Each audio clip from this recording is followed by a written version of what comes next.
everyone. Thank you for coming to our capstone midterm update. My name is Caleb. These are my teammates Bo, Nicholas, and Ariel, and we make up Team Adventium. So, Adventium is a research firm from Minneapolis, and they focus on hard software architecture problems and security critical systems. So, for example, at the beginning of the year, they just got FDA approval to use their isosceles reference architecture and design tools in medical devices. In the past, they've worked with government agencies like NASA, DARPA, and the Army, and on their site list over 220 publications that are either authored or co-authored by their staff.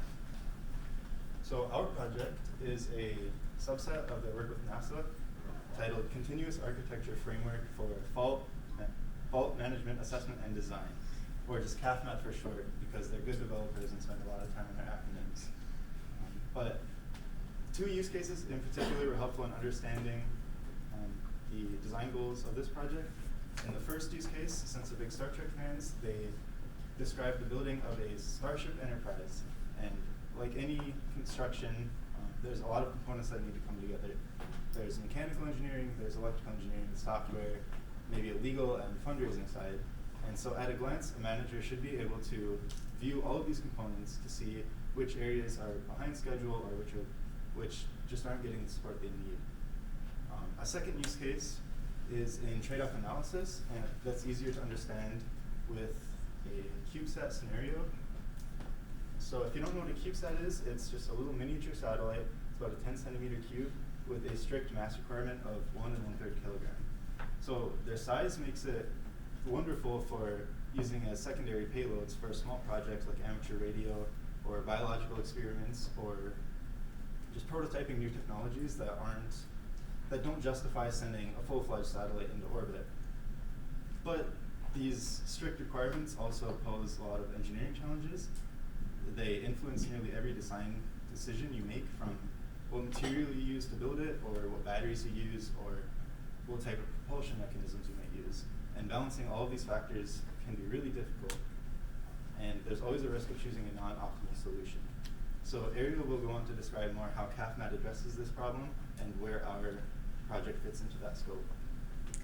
Yeah, so the big question is, how can we combine all this data so that we can analyze it and then view the results from that analysis? And the way that we came up, or that was given to us, was that you have this basically a Google Nest hub for project management. So you have this dashboard with a bunch of different widgets. Each widget can be about a project in general or about a specific topic.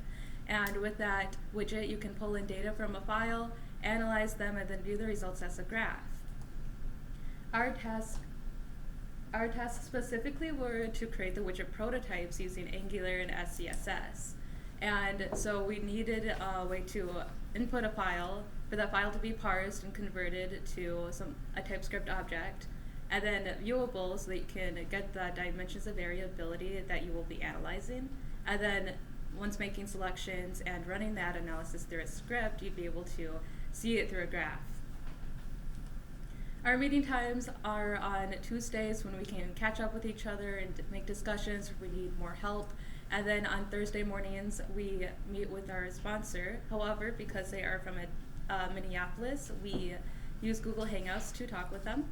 And then because this project is still up and coming for Adventium as well, we don't have too many specific user stories, but a couple that we do have that we have completed include, as an end user, I want to input a URI to a design space so that I can choose a combination of dimensions to analyze. And as an end user, I want to freeze dimensions of variability so that dimension does not change, and that dimension will then update the other options for those dimensions. So basically, depending on the material that you choose, you might get different screw sizes given to you as an option.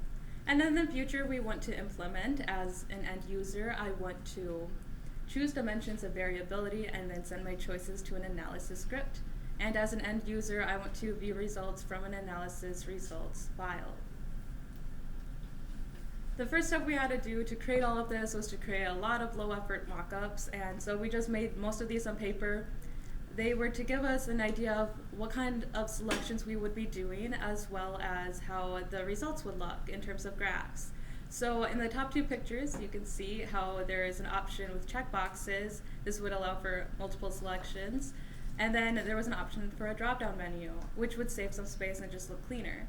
And then in the bottom, you can see an example of what a graph would look like. In this case, it is a plot graph, which seems like it will only work for two-dimensional results. However, as you will find out later, that is not necessarily the case. On the left side, you can see some tests that have been run, and then on the right side of that graph, you can make some modifications, including adding constraints. We implemented our mockups into Angular. This is just a basic design with the left side showing the information you get from the files that you will put in, and on the right side is where you can change the widget title, you can add more files, and you can also change the polling period for which the tests are run. We experimented with Angular material to do this, and it started with, as you can see in the top left, a slider. We had this idea that this would be better for visualization in terms of the user being able to choose from a range of values. And then on the bottom, you can see how selections work, where we actually combined the two ideas of a drop-down to save space and look cleaner, however still allow the user to make multiple selections. On the right side, I just changed some settings in the settings panel. I changed the title, I put in an XML file, and I also tried putting in an invalid value for the polling period where it doesn't accept negative values, so the error shows up. And once I save all of these, that is shown on the left side of the widget. Next up is Caleb, who will talk about what it looks like when you submit the form. So a lot of my work right at the beginning was to create these dynamic forms. So you put in the file for the analysis specification, and then it would parse out what are called the dimensions of variability, which is a big term to just mean what types of inputs you have. So here we have a material, a connector type, and the material thickness. And in the future, right now there's only one output dimension, which is mass. But in the future, there could be multiple ones that you can optimize. Maybe you might want to optimize for cost instead of mass. So you'd be able to choose from that. And then once you make your selections, you hit the submit button, and a nice graph pops up depending on how many output dimensions you have. Here, if you want to look for mass, you just choose the one with the lowest value, and then you hover over it, and it will give you the combination of selections that give you that value, that output. Right now, we don't have the analysis scripts. That's out of our scope and will be provided to us by the sponsors in the future. So our results file is just hard-coded. So when you make your selections, these values are cross-referenced with the analysis results to dynamically generate the graph. Okay, and then we implemented a test environment through a Karma test runner, which was not originally present in our project. This was a little time consuming on our end just to get actually working with our project, and then what we have initially set for the test case is to have it actually make sure our JSON, XML to JSON parser actually works with the valid XML and invalid XML files. And that's the problem we're really facing right now is actually converting the XML link or XML UMI or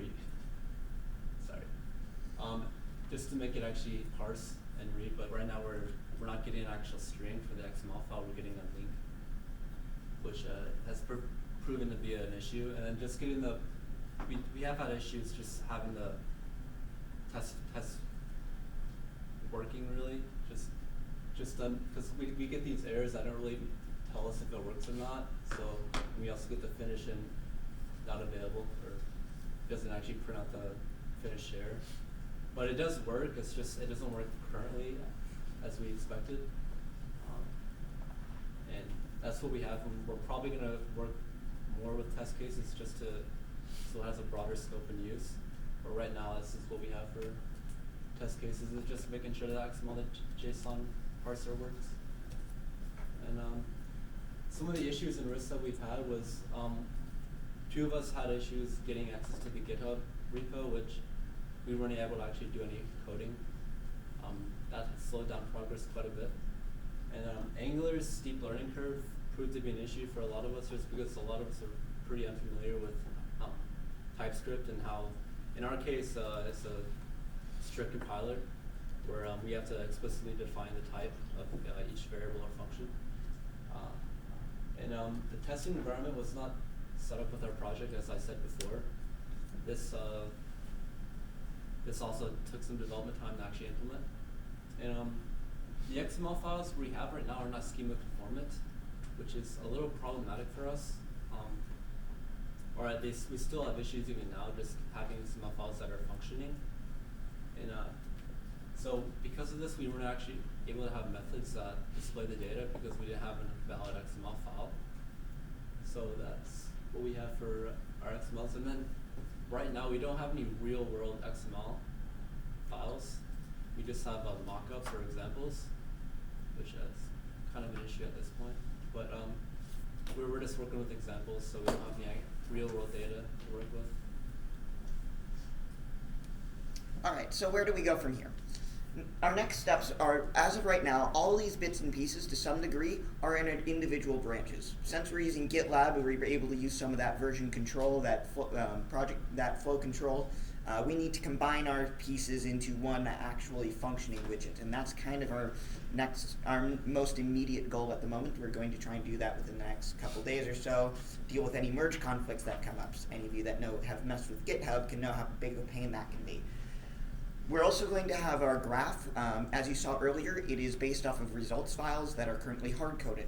At some point, we want those results. We want those results files to be generated based off of the sponsor's analysis script.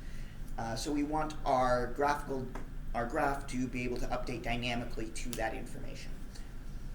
We are also, so all of this has been part of our trade-off analysis widget. We also hope to, as a stretch goal, potentially build a kind of a project overview almost widget that you can have list multiple projects and actually see the status of different pieces of a potential project with almost a display bar that just shows a percentage of completion. We have, as Bo mentioned before, we recently received some new data files which also now need to be conformed. The old ones, we had old files that were working fine. We got new files within this past week that are not conformed as they should be and ended up breaking some things and causing some interesting errors. Overall, we are despite the issues that we've had, we have made significant progress on this project, and we are overall pretty happy where we're sitting with this. We are at the very least, we have a mostly functioning app, and we have the experience with Angular now to be able to effectively move forward. Any questions? Could you explain more about the trade-off? Because when I think of trade-off, I think you're choosing to lose or gain something for the widget. Can you maybe elaborate what you mean by that term? By trade-off analysis, what we really mean is you're able to choose your different dimensions of variability. Say you choose your different material, and then you need a size of that material, and you end up getting a final parameter or metric, say mass is your final output. So what you need to do is you need to trade off, okay, I need to use these materials. What is my final mass going to be, or what is my final cost going to be? And so the graph will be able to compare those different options. Yes? Kind of like the user interface design, just the way it's able to condense all that information down. Mm-hmm. Had you considered what happens if one of your dimensions has 200 different options?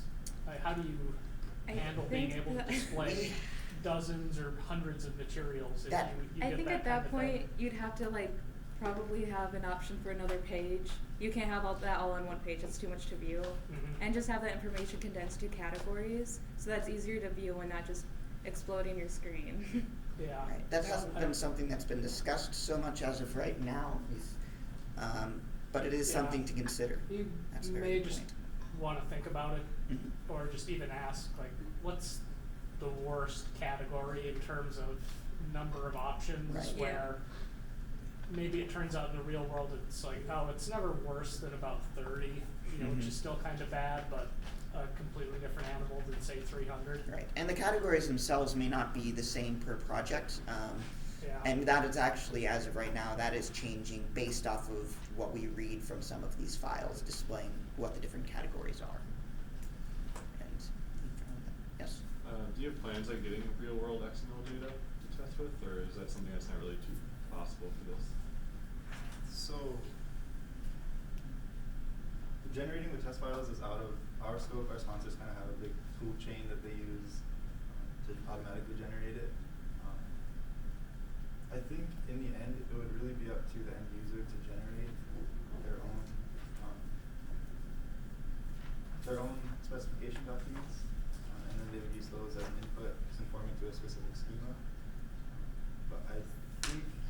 not a whole lot of difference between, for example, real world data or the test data we are getting right now. I don't think that will cause much in the future.